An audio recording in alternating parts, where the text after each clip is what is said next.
Barnett asks, Road Dogg, if the nation were to have taken place post 2020, how big of an impact do you feel their stable could have made on the industry? How big of an impact do you feel they made during their time? And what do you believe their legacy is? Wow. So there's a lot there. If they did it in 2022, I'll start there. So yeah, I think they would be much more prominent today. I think you would get into some difficulty booking them, because I think you need to book them strong, and I think you should.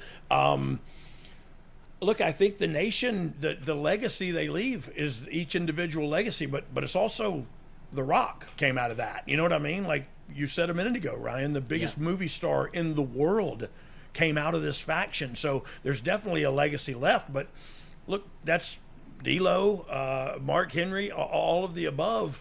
Mustafa, not Mustafa. What was his name? Kamo. Kama, I'm sorry. Kama. Like they were all individuals doing well. Kama went on to get over as the Godfather, which I think will be his legacy. But like, look, I think all of those stars came out of that faction, and so that's, to me, that the nation produced four great individual stars and some great tag teams too.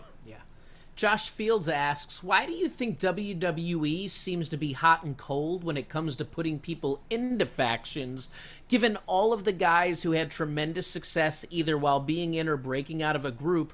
Why do we not see more of that model in today's times? Is it harder to book faction stories? Yeah, well, look, it's definitely harder to book faction stories, and you get into trouble booking that, because if they're not against another faction, then they're against one guy, and does the whole faction go out there? And if they're a babyface, doesn't it look weird that there's four people standing around the ring while this guy wrestles? Like, it's tricky. And I'll tell you another thing that a lot of people don't think about is cost.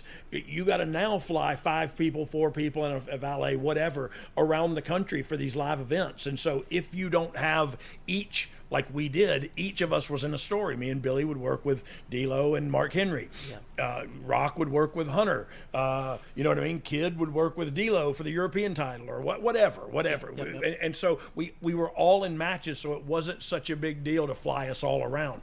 That's not the case anymore. Like, you may have a faction with one guy in a big story, and the other 2 guys are just there, and it just gets problematic from a booking standpoint and from a expense standpoint.